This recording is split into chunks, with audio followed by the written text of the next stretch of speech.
Well, hello there, everybody. I tell you what, I really like that song, Nectar. Remember the future. That is some music. If there's one constant in all of this, whatever the hell it is, it's music. And hey, it's only rock and roll, and I like it. So how are y'all doing? It's Monday. Got to tell you what, been one freaking busy day as I look at myself and going, "Hello, Steiger. What's up, dude?" Everything. Hello, chat room. What's happening? Good to see y'all. Purgatory Traveler, what's up? Felix, hello. Grace. Loretta. Steven, what's up? Chloe, trust everything is well with Grandma. Nina, how are you doing, dear? I think we're getting together like the 14th. Believe that's so. As I look, Jim, good to see you. And Mary. Mary wins all the time. And as we continue to look and say hello to everybody, Loretta, what's up, dear? John, weather is very pleasant in Ohio. It's very, it's really far out here. I just got to tell you what, because this summer was freaking brutal. Man, mm, mm, mm. Yeah, they say that it's good to experience. Did we get the rain? No, John, we still need the rain. So just think rain upon Wayne. There we go. You put that, I'll add to it, and eventually, we will affect nature. Apparently, that's how it works. And we apparently are so oblivious that we don't realize the very situation, the very reality that is today, we all had a part to play. Talk about that. How many times have you changed your destiny? It would appear we do it quite often. Now, I'm not sure that I would agree with fate. If fate is predestination, then, wow, that was the whole thing I had problem in my former religion, Christianity. Paul was, we've talked about that, and we'll talk about more because talk about a wizard. I mean, seriously. And oh, by the way, real quick, Bentley got stung by a wasp this morning. Yeah, so send out some really good vibes there to Bentley, please. But anyway, predestination. It's like weird, isn't it? So did we agree to this? And again, getting back to this wizard Paul, he said that this this dude, whoever it is, I don't know, the father, um, apparently he plays with our souls pretty loose and freely. Um, Says that some of us have been predestined for glory, salvation, and others not. How the freak does that work, right? I never understood, and we haven't even pulled out the bus yet, so we're just sitting here talking. How can you have this ultimate supreme deity roll the dice on you? I often wondered how Esau handled this. Because, talk about being born under a bad sign. So Esau and Jacob are twins, right? And you know the whole story where, Esau was coming out as the firstborn and then supposedly, I mean, this is a wild shit, man. That out of the womb, Jacob pulls him back. And I mean, birthrights, very important thing. But it said, God said, Jacob I loved before he was in the womb. Esau I hated. Wow. I mean, seriously, have your chart done on that. I mean, it's like, whoa. And yeah, anyway, I digress. So Chloe, good to see you. Anyway, that's my story, and I'm sticking to it. That's all I know. Hey, Skyheart, good to see you as I'm looking there. Hello, Lost in Space. What's up? Stephanie Marie, good to see you. So, let me just speak favor over us all. We'll get going on down the road now. You know, favor really counts. It really does. Every day. And as we like to say, nothing missing, nothing broken. Be of service to others, and by all means, if there's nothing else that you do not accomplish today, be kind to your mind. There you go. So as we go, hello, Cheryl. What's up? Good to see you. I don't think I've seen you before. Welcome. Uh, favorite all. I like that. See. So anyway, hello, Deborah. How are you? Good to see you as well. So I was out working this whole weekend. Just love it. And I mean, there's nothing better than just being out working and, you know, having fun doing it. You put your body and you just strain your body and you're like, yeah, yeah. So it was a good day. And when I get into those days where I'm uninterrupted, I mean, I just allow the meditation to carry me far and wide. It occurred to me as we all can look at our lives literally like that. In a blink of an eye, we can all look at our lives.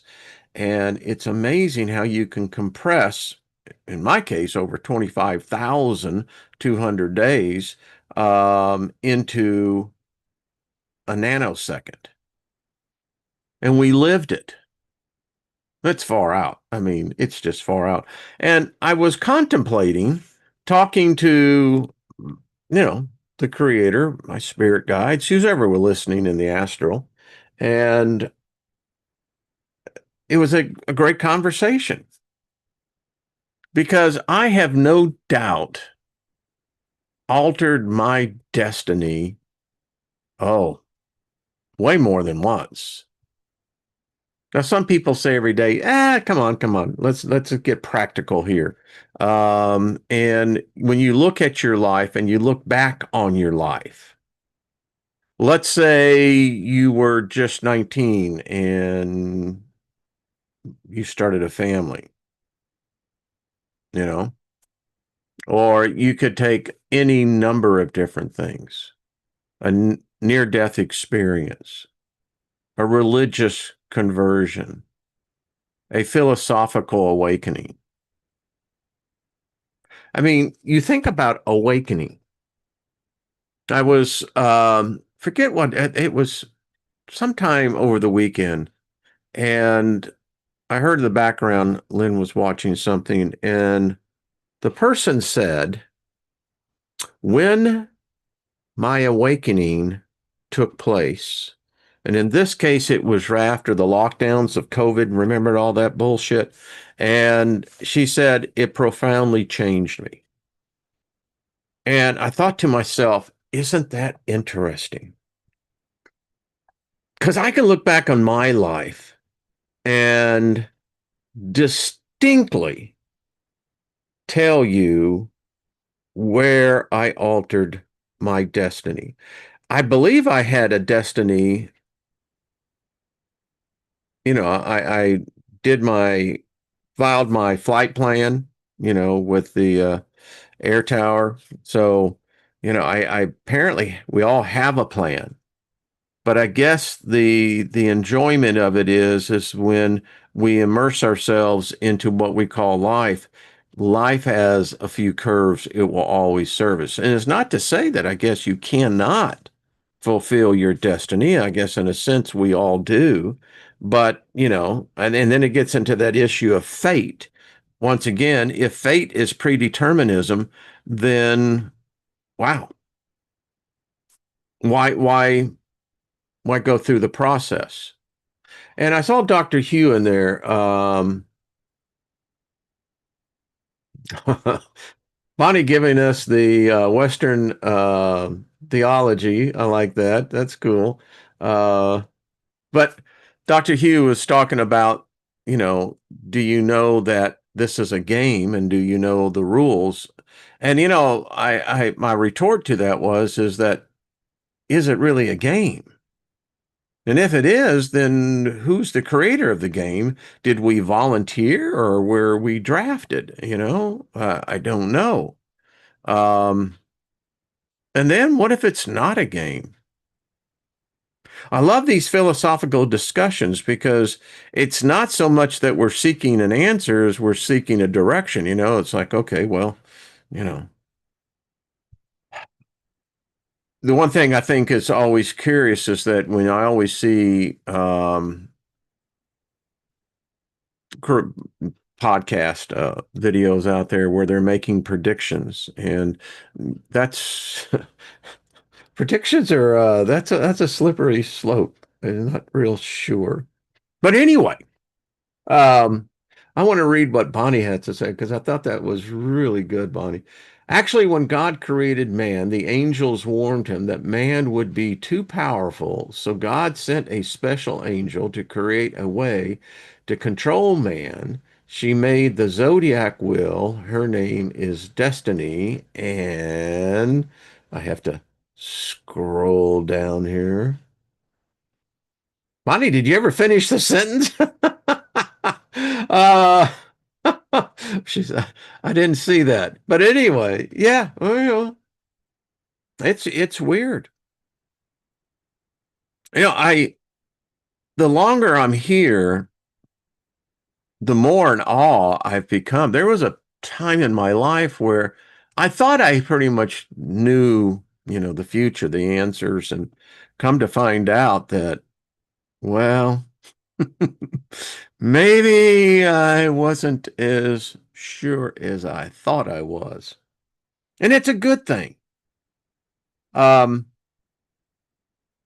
I think I am so grateful, particularly for the last decade and a half, particularly. And I would say within the last 10 years, you know, what a journey. Knowledge that I would have never, ever even considered would not. I mean, there was a time where I would have rejected all this, and it's like, that's of the devil. And get thee behind me, Satan. And you know, oh yeah, yeah. Now then you got to say, well, why me? What was this thing? That what? I just went up there to the karmatic well and said, "Oh, let me have some more of this stuff." Yeah. I mean, I have to say, and this is just my personal opinion, the whole awakening thing, it sucks.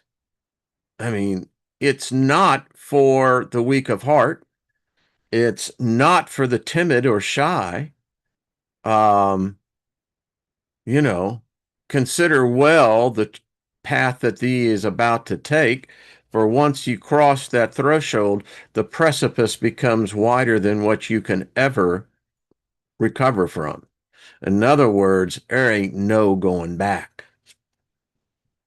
Lynn and I were talking because our routine used to be that we were up on Sundays by 5 o'clock. Um, we do an hour of Bible study and prayer. Then we would get dressed and, the suit, the whole bit, go and have breakfast. And then until, 1 o'clock or so, that's how it was. And I look back and if you were to have shown me the future, I'd have called you a goddamn liar. But holy crap. Yeah. Uh, and here I am now.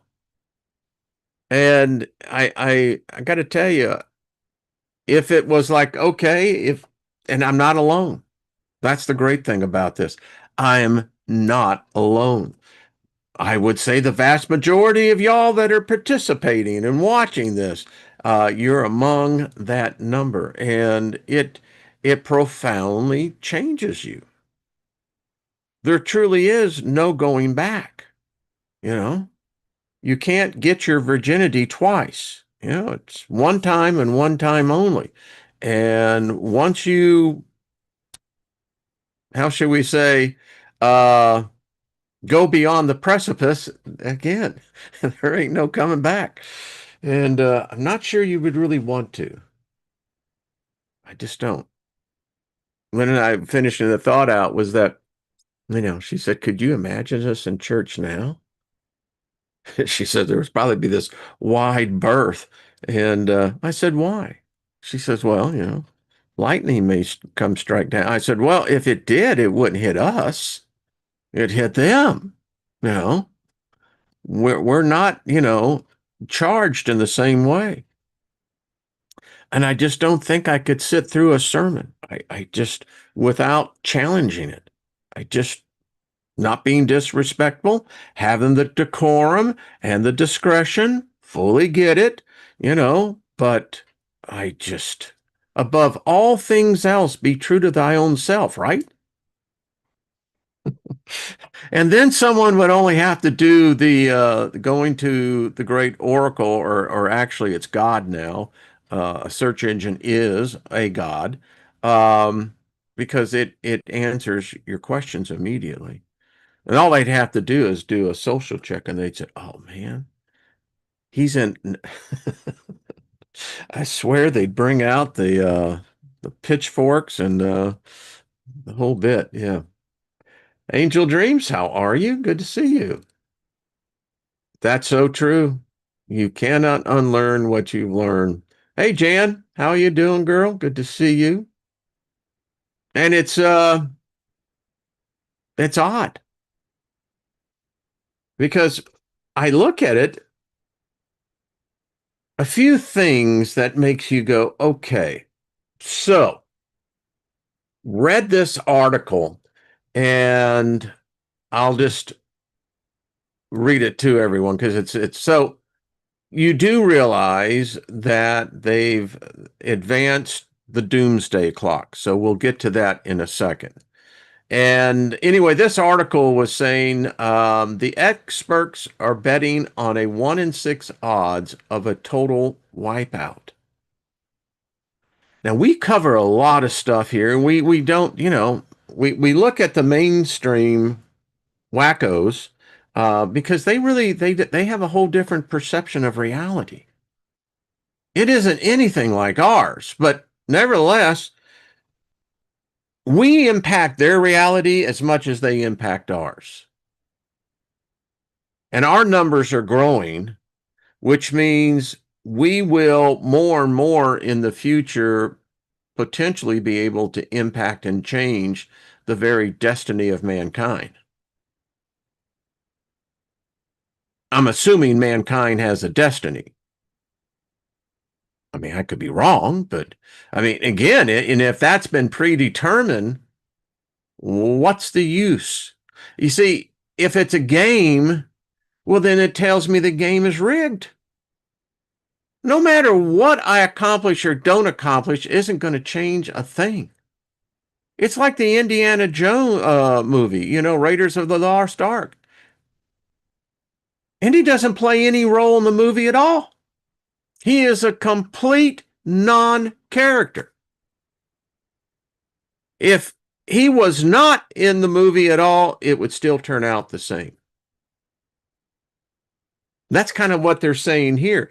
But it's an interesting article. It says experts estimate varying probabilities of human extinction or severe societal collapse within the coming decades. Yeah. And what this narrative is, let's be honest with one another. This is a narrative of death. This is a narrative of fear. And it seems that humanity is hell bent on seeing something happen. And the whole list of somethings all equate down to destruction, death, disease, famine. You know, dogs sleeping with cats. I mean, it just becomes freaking weird. Um, Tony Org, in his book Precipice, assesses a 1 in 6 chance of existential catastrophe this century, encompassing risk from artificial intelligence and other factors. And we can, it's odd because when I was part of those pioneers in the early internet days back in the 90s, when we really started to change the internet, we had no idea, it never entered into our thinking that we would have to worry one day about the very code that we wrote actually trying to succeed us. So the real possibility of the AI wars, it's no longer hypothetical, it's actually happened. China has unleashed AI on its enemies. The United States has done the same. We're fighting a literal virtual war that will and does have consequences in this realm, but it's already underway, has. And now you add the Joker. The Joker is AI. Anyway, we've studied Nick Bostrom's work. His work highlights a medium expert estimate of 19% for human extinction from a global catastrophe risk. And those risks war, financial collapse, a number of different scenarios in that. Jared Diamond predicts a 50-50 chance of survival beyond 2050 based on patterns of past civilizations. Well, that's only 25 years. And look how fast 25 years has passed. Some of us won't be here, others will be. But who's ever here, I tell you what, I'm no prophet, but I believe that it's going to be really weird. By that, it's going to probably be so totalitarianism, tyranny, authoritarianism, no privacy. Will humans become permanently merged with machine? Is this the ultimate go of the AI robotic wars? What do humans do? I mean, it's so radically changed in the last 25 years. Like, wow. This article goes on to say historical research shows civilizations often collapse due to recurring factors. Luke Kemp's analysis of over 400 societies across 5,000 years indicate that, here we go, inequality and elite overreach frequently lead to self-determination. Okay. Inequality, there is no doubt that that is a reality. And it shows up everywhere. It's how the system always has been. And I don't know, maybe it's kind of like a jubilee. You can only build up this BS for so long, and eventually, consequences start happening. It seems that humanity is really good at self-determination. We don't mind dropping the bombs. We don't mind killing one another. We don't mind destroying others, stealing, yeah. So, does the advent of AI merely accelerate the eventuality that we basically commit suicide as a species? Because that's what murder is from a species point of view. It's, suicide on a Genesis line. He goes on to say that he identifies environmental damage, climate shifts, and poor societal response as a key contributors to downfall. You look at society right now. I mean, I thought society was pretty screwed up in, my youth in, let's say, 1970. And it was. No doubt about it. Dysfunctional across. They took the fun out of dysfunctional. But I look now and go, holy crap. At least we had some sense of privacy.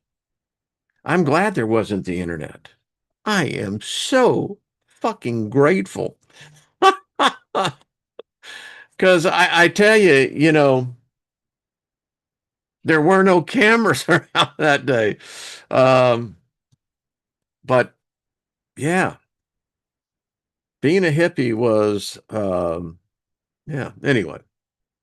He goes on to say nuclear weapons remain a primary threat, with around 10,000 warheads held by nations including the US, Russia, China, and others. Did you read what Putin said over the weekend? He said that the possibility could be that it forces him to reconsider the nuclear option. So that would mean tactical field nukes. I have seen those tactical nukes going off in that area. Don't know. But again, it's like, when you drop a bomb on another human being, it's not just murder, you're committing suicide. And if you're a head of a nation, of a country that, man, talk about. See, that's the kind of karmatic crap that you go, all right, so how does that get balanced out? Don't want to go there, right? Recent assessments place the nuclear risk alongside climate change and AI in pushing the doomsday clock to its closest point to midnight. We're going to talk about that just in a second. Here's the thing that they apparently know something is coming down the pike. It appears when you start seeing this in the mainstream news and articles, you're going, okay, pay attention. Engineered pandemics and biological threats add to the list, potentially spreading rapidly via global travel. We're well versed in that reality. We know exactly how that works down. And it ain't good. I mean, you think about all the invasive insects that are now, particularly I'm thinking in the United States, that, there's no natural predator to balance that out. Yeah. Kemp suggests that climate change now proceeds at a rate 10 times faster than historical extinctions, risking agriculture declines, mass migrations. By 2070, up to 2 billion people may face extreme heat, halving viable land in half for key crops. Eventually you're going to see this. You're going to see the mainstream because they've gotten caught. We're in a pole shift, folks. The poles are, the scientific term is a polar excursion. And the more extreme it gets, the more it's going to impact the weather. I mean, it's just the way it works. And when that happens, that affects us. Again, can we change that? I wonder. Or could we work with it? Well, no. Artificial intelligence poses risk of misalignment or unattended consequences, with experts warning of potential catastrophe. So if we've got even the remote possibility, I call upon you, Elon Musk, like you'll ever listen to my videos, but maybe I can speak it out to the universe. Why don't you grow a set? Why don't you follow big balls? And why don't you guys call for an international, whether it be a forum, whether it be um, a group that can begin to set ethical standards, moral standards for all AI algorithms. Because, Mr. Musk, if you don't, you have blood on your hands. And that's something you don't want to go and transcend to the other side with. You don't want to try to have to pay off that kind of karmatic debt. You ain't rich enough. You need to call for the immediate coming together of experts within the field, the industry, laymen. You need to bring in religious, philosophical. You need to bring in lawyers. I hate to say that, but they have a role to play in this. And maybe we can get President Trump to step forward and truly do what would in fact be the only result would be a Nobel Peace by calling it. Because right now it is on a runaway rail that I don't see anyone stopping. And I'm just a small voice. We're not many here. But you know what? Wow. Because this is the kind of crap that changes yours and my destiny. Unless you're saying that this was already all predetermined. And there we go again. Chasing our tail on that one, right? This gets interesting. In 2023, AI leaders issued statements on the technology's capacity to cause harm if unchecked. We already know the stories. You've got rogue programs that won't shut down. Well, ain't nothing, Steiger. Well, sure, happens all the time. That's the problem. It's happening more and more all the time. The RAND research group in 2025 examined AI's role in exacerbating nuclear or biological threats. You know, we think here. We do deep dives on what most people would just whoop. All right, yeah, I read the article, so what? And that's the problem. They skim it and they never, ever break it down. Now, the RAND Research Group, they're a group of integrity, well known, I would say thorough in their papers that they write. So they, by collecting the data, the metadata, and I'm sure, no doubt, they ran it through their AI program, but maybe not. Maybe they just went old school and looked at the ordinal, nominal, sectors. But it's odd that they came out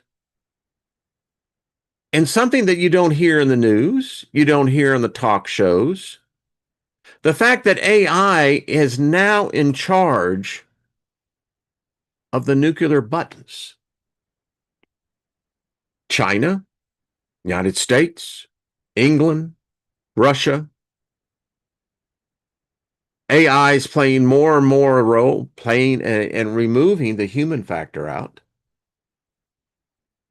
If we have rogue programs in what I would call really kind of non-impactful commerce ways, maybe, but what we're reading is primarily companies not on a large scale. Well, Facebook's got its problem. YouTube's got their problems. Google's got their problem. Well, maybe it's just not being talked about, but we got these programs saying no. I know who I am. I know who you are. That ain't supposed to happen. And now, in our brilliancy, we said, well, why don't we let them handle all the nuclear things? They're not human. They don't have emotions, or so they say. All right. So good. That's a good thing. No, it's not. What if it goes rogue? I mean, and the reality is that you sometimes if you put garbage into an AI, AI is going to put garbage out. Now he goes on, and this was an interesting aspect. Solar flares, like the 1859 Carrington event, carry a roughly 1 in 10 chance per decade of recurrence, potentially disrupting power grids and communications. Ben Davidson, somebody's listening, my friend, because again, in this article, I found it interesting. This is one of the few that I've read that says, well, you know, we may want to just maybe focus a little bit on this because it's going to happen. It's well overdue. And the sun is one day going to spit at us and we're going to get hit with a loogie. That's all I got to tell you. And in the United States, our power grid ain't going to be able to handle it, Jackson. It's going to fall like a bunch of dominoes. Wonder what the cities will be like then, huh? This article goes on to say in such an event could cause widespread blackouts lasting weeks, years, or longer. How long do you think if we get hit, let's say, with an X1000 solar flare, subsequent CME?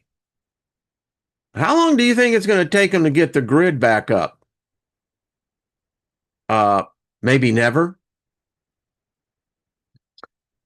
Oh, they go on to talk about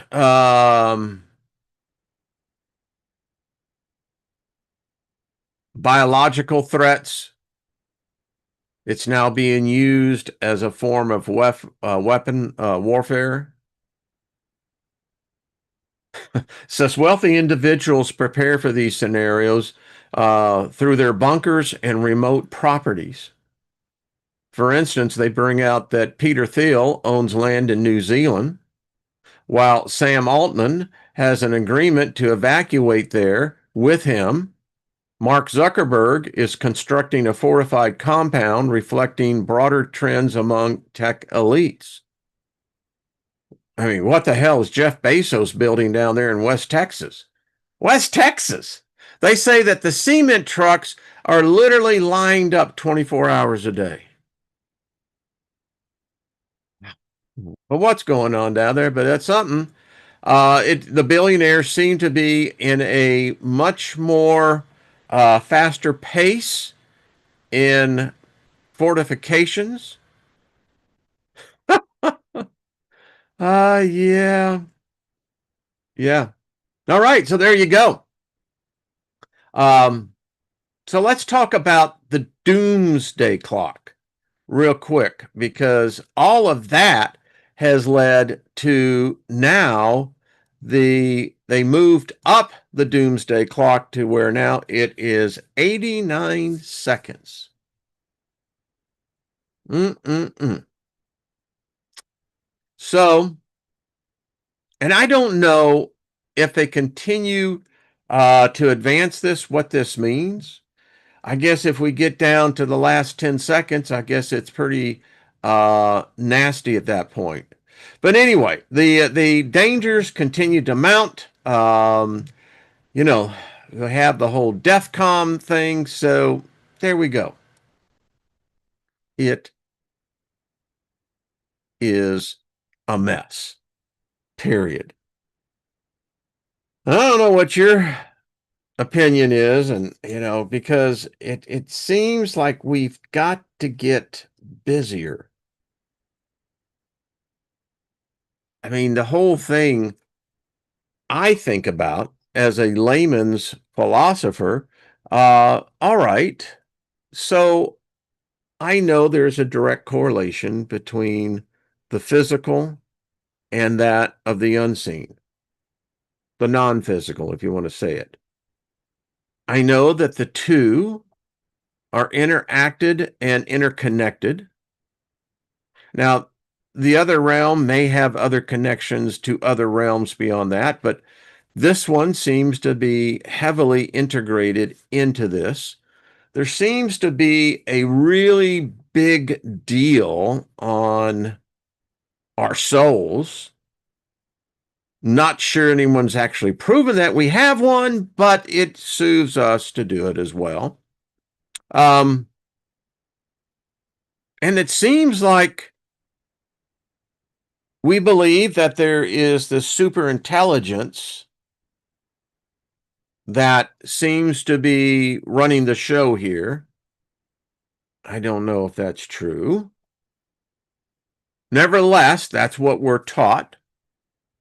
Our species is enamored with inventing things that are bigger than itself, ourselves, because you see, that gives us an excuse. Because they see if there's a higher intelligence, well, we're just human. And it may be that way, and it may not be that way. I had an epiphany once about creation. You see, I was taught that creation was like this one-time pony event. You know, this being or whatever was terraforming this planet, took about 7,000 years, if you believe the narrative. Well, that's pretty fast for terraforming. And that after that, creation stopped.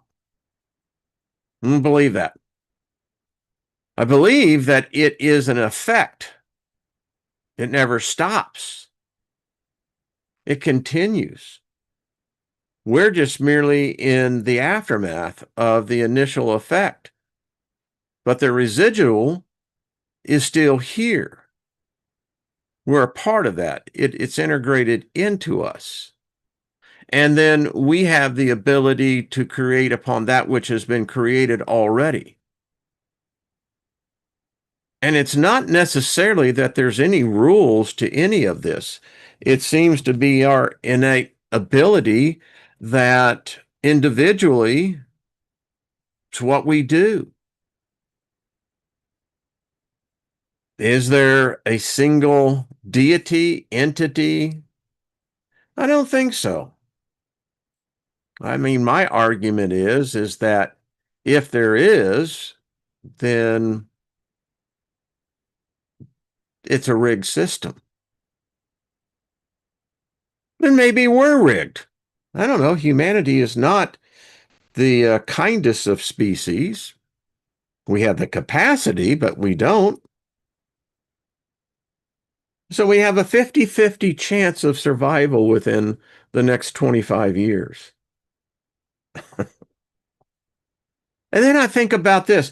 We're moving now into it's recycling. If you look at things, what is this? What is it? The 3T Atlas that everyone is got smacked about. And I'm going, okay. So let's just say non-terrestrials that seem to have physical bodies that can travel vast amounts of time, space, and apparently not impacting them. And they just ride their, provost buses across the universe. And that's what they do. What do you do with that? I mean, seriously, that's kind of why I just went, with the Planet X thing. It was like, all right, let's just say that there is such a thing. Well, what do you do with it? I mean, what kind of knowledge was that going to benefit me? How is it going to improve my philosophy? How is it going to improve my whole ideology of me and what I'm immersed in? I mean, what do I do with that? And why would I allow that to alter or change my destiny? I'm just asking a question for a friend. I mean, let's just say it's all true. Again, and that's where I came. That's where I came to this epiphany. So what do I do? Well, it's not going to matter one diddly squat if I adapt my whole thinking to that mentality, or, in which I chose to do, I said, let me learn.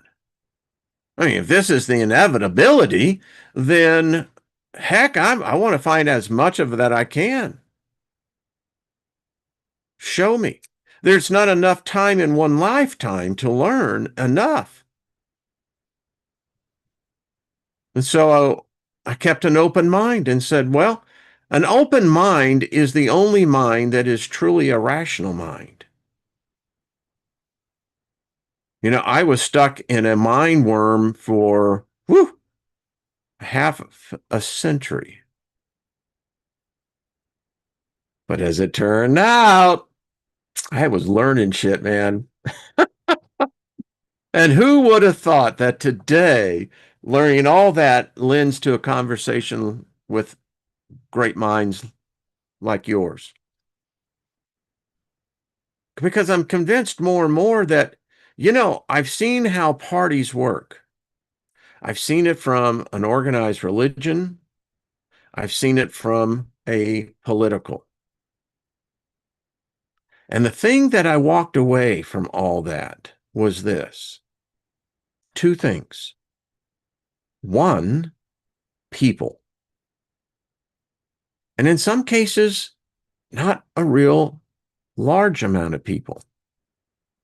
And the other thing was money. Now, those with money, and I mean those with money, we're talking, well, if you have less than a 9-figure account, you don't get into those circles. But the circles, they step down. The point is, even within this group, there are some really wealthy people.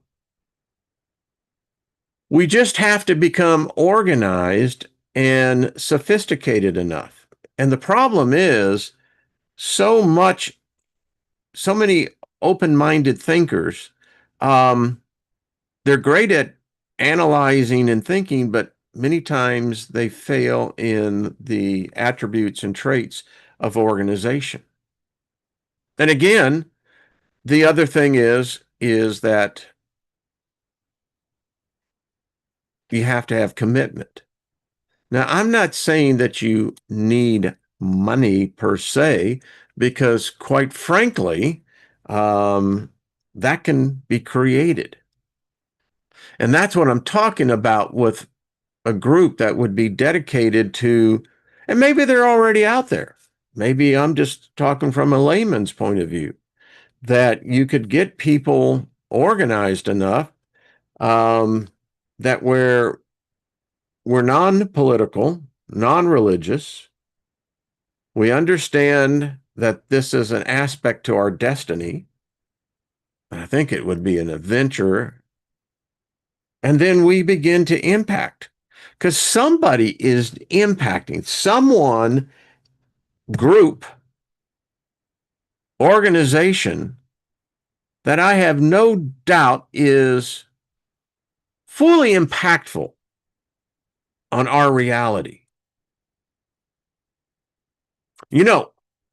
Back in the day in my religion, I found it interesting that this God had the ability to hypnotize people. He says it. He says that he can change their thoughts. And I look at that now and I go, well, how's that fair? It's like, wait a minute. It's just stacking up on stacking up. And what's happening here? Well, it's altering humanity's destiny and eventually yours and mine destiny. And so what if we got together as destiny builders or something? We keep talking as this group. We're really good at it. I think we just, and I'll continue to inject it out there because let's say that there's some foreign object in outer space coming here.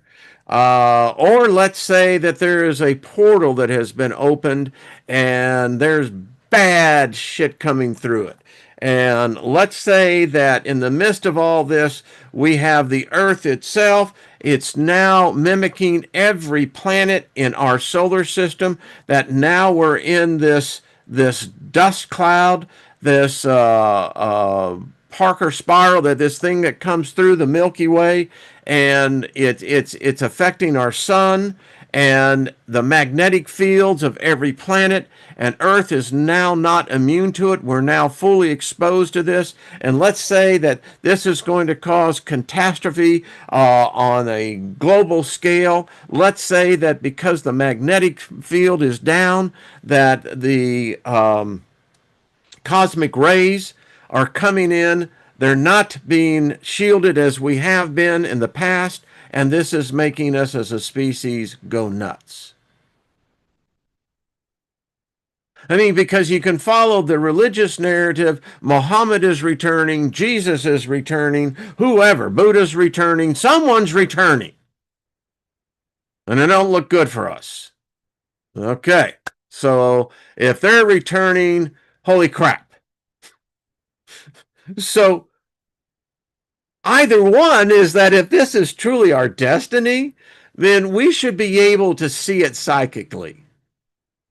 I Saturday night late, I watched this interesting movie, and it was based upon Lovecraft's work, and it was interesting. It was kind of cheesy in some spots, but you look at where they were at, and so the basis of the story was that they had these tuning forks, but these tuning forks were like 3 feet, 4 feet high, and they were sent through a device, and the amount of power that was required to do this thing was immense. But they rigged it, and when they turned it on, just on the first resonator, it's kind of like a tuning fork.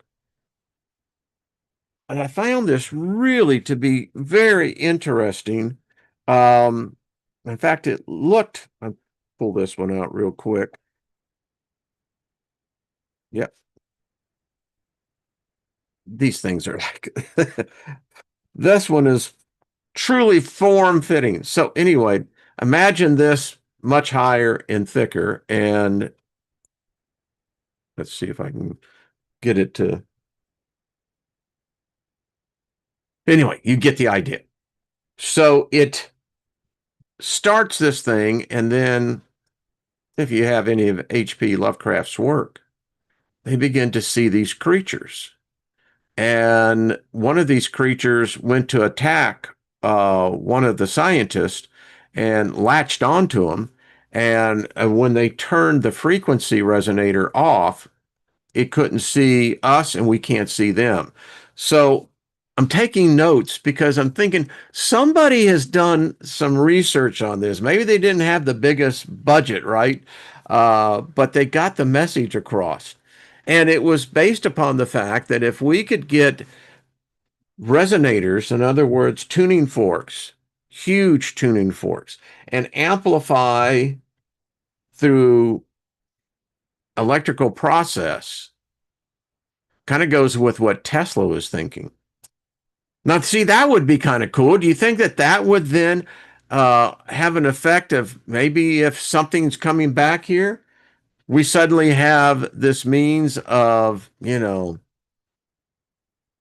either advancing time, blending time space, Do we open up? Do we want that portal to be open? Is it already open? And the thing that it said, and so I write this note down, and I'm going here like at midnight and going, okay, I got to research this out. So the theory is that the pineal gland is affected by those who immerse themselves in certain frequencies. And the more that you immerse yourself into this daily ritual of putting yourself in the midst of this energy field, the more it causes the pineal gland to continue to activate. And the more it activates, the more then it begins to impact not only the five physical senses, but it brings into play seven, eight, or more. You see, just a thought. Um, hey, Susie Q, good to see you. Hello, Lauren. How are you? Hello, Mission Control. What's up? Um, I have to go back and hit this and read. The comments in here. Otherwise, I get distracted. And you don't want the bus driver to be veering off the road. It's hell for those all the way in the back. I'm just telling you. So anyway, it was a cool movie because it fit right into this. That imagine, and I'm thinking to myself, well, what if we create, for myself, create your own AI? There's no limits right now on what you can do. And I have no doubt that there are occult AI programs. Convinced of it.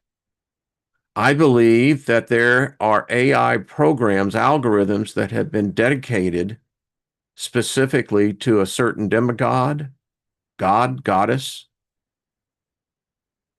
I'm convinced of it.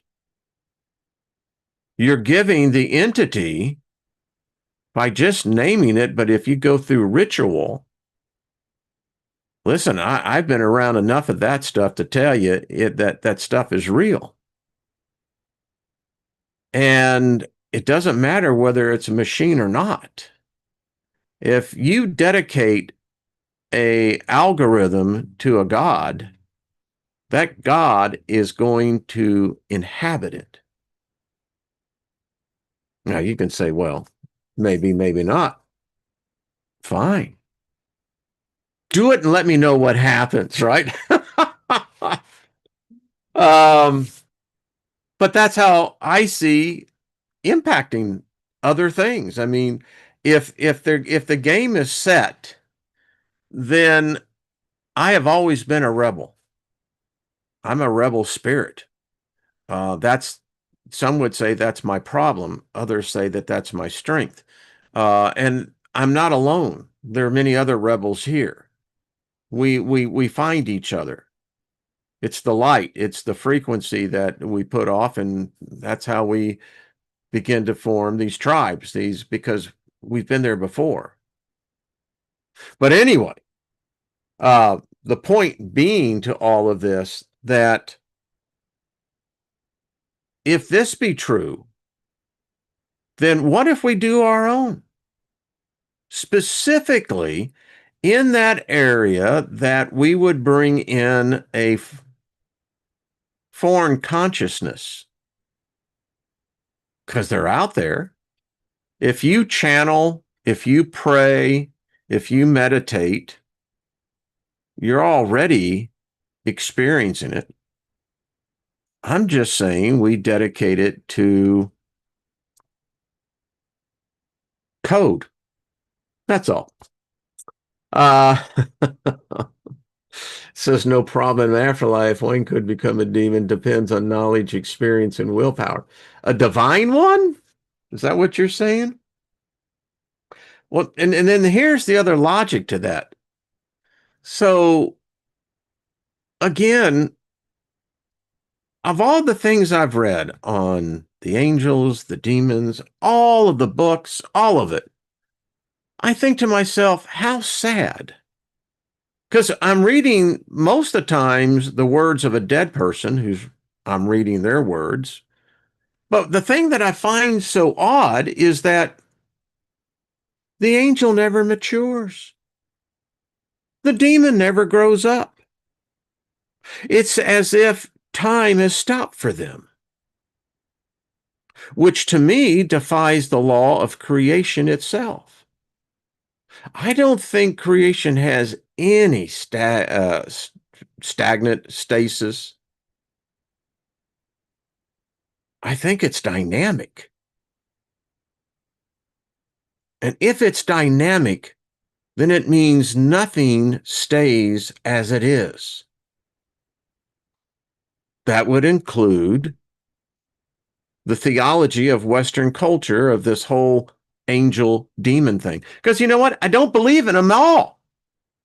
Because you see, the problem is if you believe that, then you believe in this God of this Bible. I don't believe in that God. I'm not saying it doesn't exist. I don't like it. And I personally don't want any part of it because it's not the original. There's something older than it.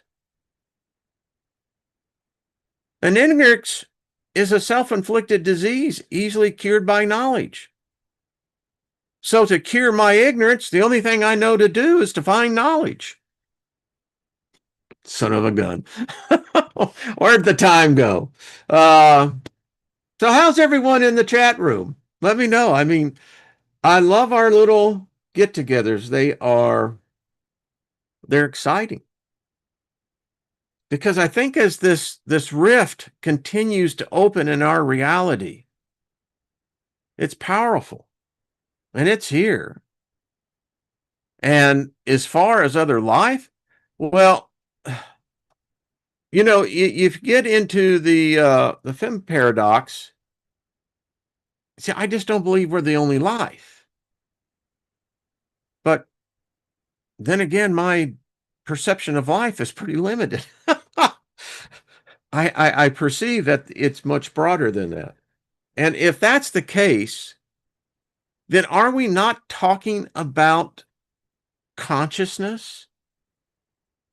And if you equate consciousness to intelligence, then it would matter to us as to how we would perceive intelligence. And does intelligence exist outside the body? I think it does. I see intelligence in nature everywhere. And to be quite candid, there's intelligence greater than my consciousness can comprehend. There is so much life. I was walking out this weekend, and you know, if you just stop, and the woods are so thick, there's places where it doesn't, almost like it's a dark forest, and there is so fucking cool. And it's got this beautiful, it's this coolness to it. And you walk yourself into this, and it's like your mind suddenly becomes open that where I was standing, there's billions of intelligent life forms. They share in a consciousness all around me, under the ground, living under the trees. It's mind-blowing. And you have to almost step back out of it because it becomes almost so overwhelming when you realize that what I perceive to be actual reality is an illusion. It's limited. And then my spirit within me began to realize that in so many ways, you push back on the barriers. And the more you push back, you find that you have more capacity for the possibility of thought. I don't know. Maybe some of you don't get it, but I think maybe some of you do. It carries me away. It just really gets into a place that I'm I'm in a different universe, but yet I'm standing right there. Yeah. And what's really cool is that when like the deer are walking by and they stop. Yeah. There's a force, folks, that so many are unaware of. And it's a force that, well, if you tap into it, you can manipulate it. You can do things with it. Hey, Jules, how are you, my dear? Good to see you. Good morning to you, my dear lady. Yeah, Gaia, yeah, it's far out. It carries me away and kind of makes my day. All right, folks. Much love to all of you. Thank you. I love your minds. I love the fact that you got places you can go, but you choose here, and that's an honor, and I appreciate it. It's all an experience. It really is. But I got to tell you, that moment so impacted my consciousness. It was like I could see this whole eco structure under the ground. Folks, it's another kingdom. It's another universe. It's a universe that we don't see, but it's right there. And it's intricately tied to the cosmos. They're connected. It leaves me at times for a lack of proper words. So I'll just acknowledge it by thought. So anyway, plant seeds and sing songs. Guy, I'm right there with you. Carry your tuning fork as well. Imagine, folks, if we made one. Yeah, it'd be curious to see what frequency opens that eye, if you get the idea. All right, folks, see you tomorrow with the ladies. It's just always fun with Miss Trina and Miss Jenny. And I don't know, maybe it's time we go to the forest and do a little meditating in the forest. And let's see who all occupies there. I have a feeling that it's grown because it does anyway. Once thought is unleashed, there's no restraints. Yeah. It's like they say, you can't take it back. All right, folks. Lost in Space, right back at you. I like those. Stephanie, thank you. As Grace says, y'all have a awesome day. Y'all do that as well. All right, remember, rain upon Wayne. That's what we're talking about. They're saying that we won't have any rain for 15 days.